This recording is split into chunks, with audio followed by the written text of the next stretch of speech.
5 mistakes you should avoid as a new course creator. But before that, my name is Rubal Tijani. I am the creator of HTOC, the knowledge transfer platform for course creators, entrepreneurs, and government. Let's begin. If you speak another language other than English, hit the subtitles below because it is activated now. Also, don't forget to hit like and subscribe to support me to spread the word.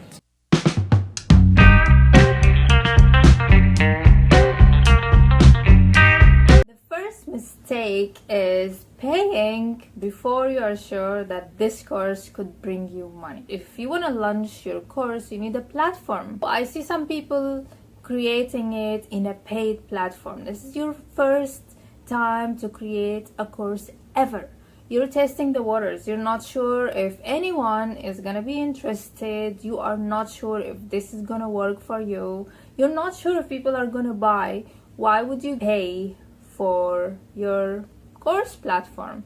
So I would definitely advise you to use the free period where you get to try it out and see how it goes, and definitely do not waste the time of your trial period. I know that in some courses, especially the ones that comes from the creators of platforms, they give you about 30 days for free, and I've seen people wasting this time. They subscribe. Once the trial period is over, is done, they start their first course. There is also no need to pay for your email marketing. Use the free ones, you guys. Use the free one, like this one right here is beautiful. It is for free and I love it. There is no need to pay for your landing pages. Use the free ones. Use this one. This is a free one. It looks absolutely beautiful and professional. Use it. There is no need to pay for advertisements. Use the free one. If you follow this tip, you will end up creating a course. The platform is for free. It will do organic marketing. We'll talk later about organic marketing.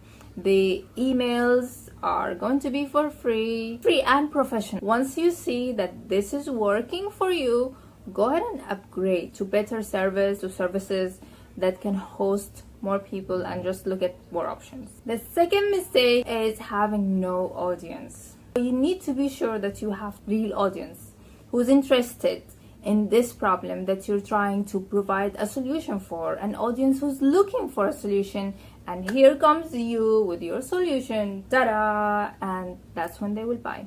And the reason you need to have audience is 2 reasons, in fact. The first reason is you need to be sure that someone is interested.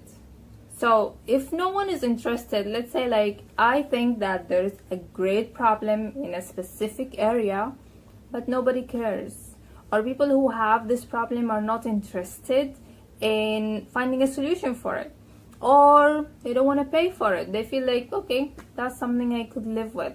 So it means that you don't have audience. So the first reason is to check the market to know if there is an interest or not. The second reason is because you want people to buy it from you. At the end of the day, what you're creating is a digital product. It's a digital course. So unless someone is listening to you, listening to the free content that you are providing, likes you and likes your style, they're not gonna buy it from you. So people need to trust you. They need to like your style. They need to understand it.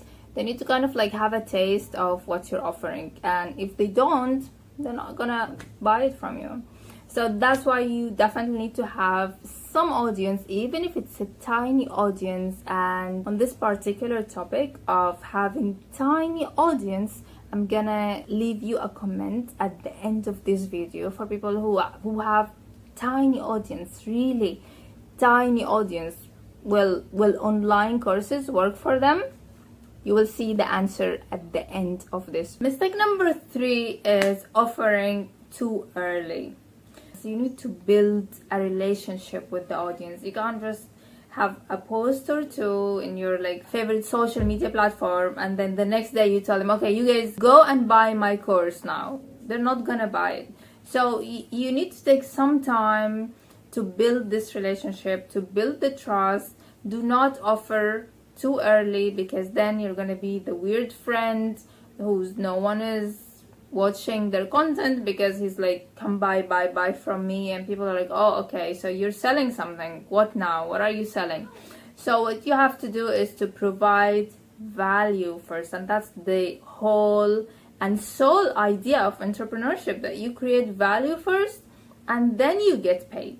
And once you create value, once you solve a problem to people who are interested, they're gonna ask you, they will be like, okay, so do you have any way that you can share with us more information? Do you have a course? They will ask you. They will be engaged and they will be interested. You need to take some time to build this audience. I use 2 platforms to build my audience. I use Instagram and I use YouTube. So if you guys have any questions about these 2 platforms, let me know in the comments below. Mistake number 4 is to have a low launch or a very short launch. I see some creators who would create a course that is absolutely brilliant and then they will just drop it. Like, okay, go buy my course, right? But you have to launch your course, you guys. You have to think, what is the size of your audience? And for those who have a tiny size of audience, at the end of the video, I'm gonna tell you how to launch a course even though you have a tiny size of audience. What is the size of your audience? How to trigger them, how to get your audience to be engaged in your launch, how to motivate them that they would buy now, how to create this urgency. Because how many times do you go to Instagram or you go to YouTube and you're like, yeah, this seems like a great idea, okay, let me save it and I will come back to you later, I will check it out later. What is it that differentiates people who buy now from people who buy later? Or let me say, what is the difference that differentiates you when people buy from you now or when they buy from you later, or just like keep you in some bookmark or in some waiting list?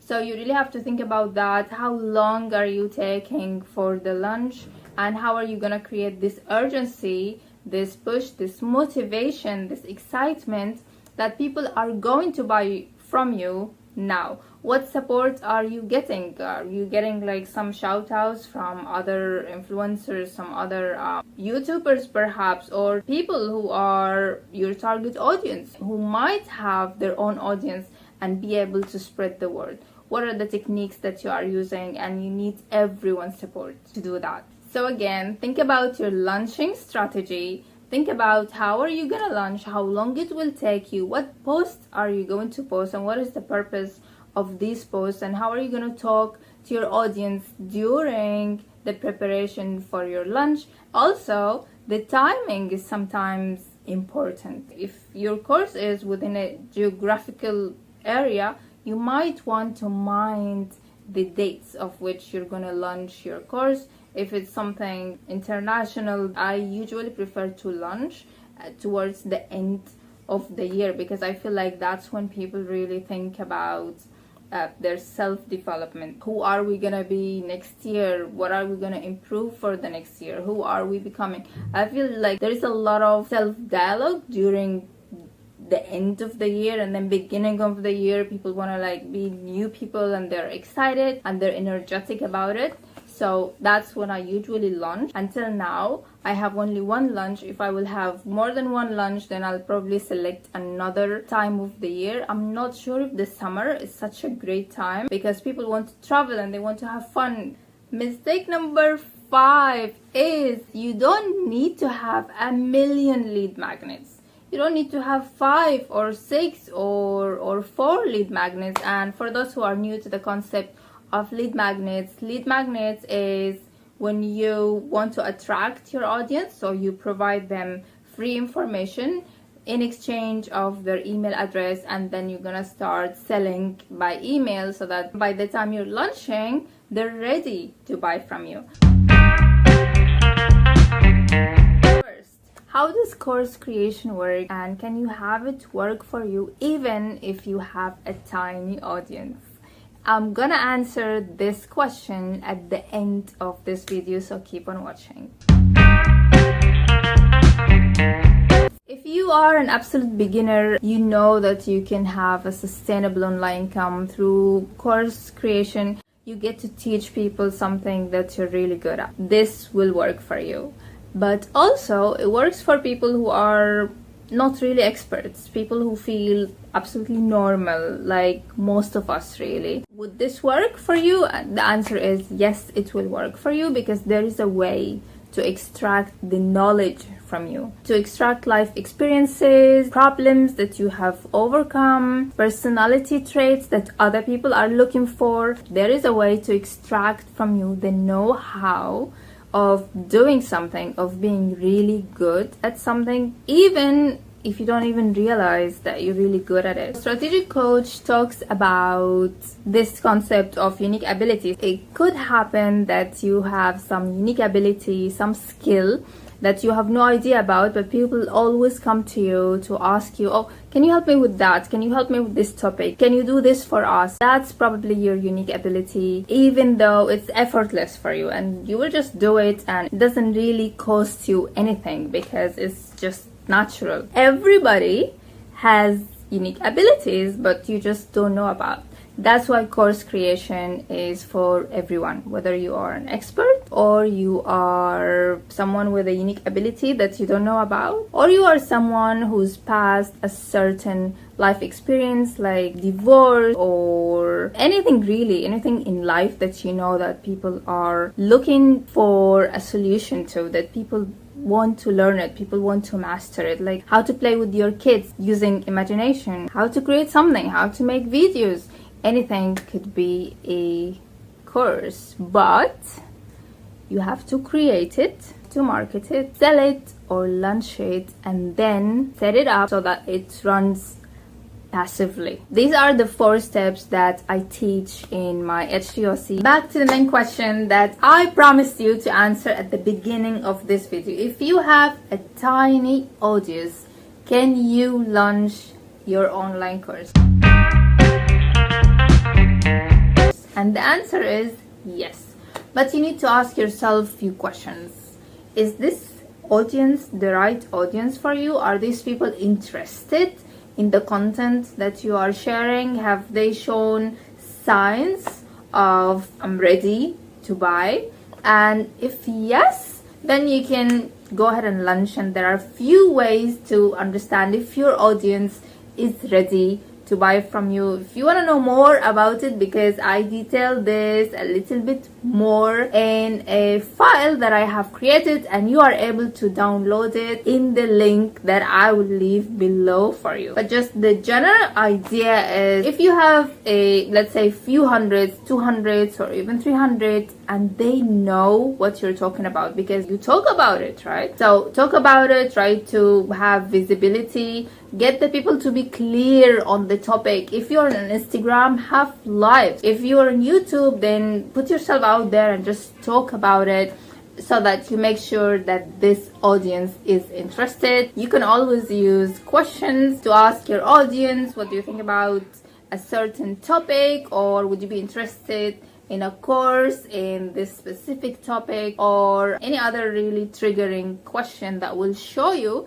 if your audience is ready to buy from you. In the PDF that you can download from the link below, I mentioned how to launch an online course successfully with tiny audience on Instagram. Thank you for watching and see you next week.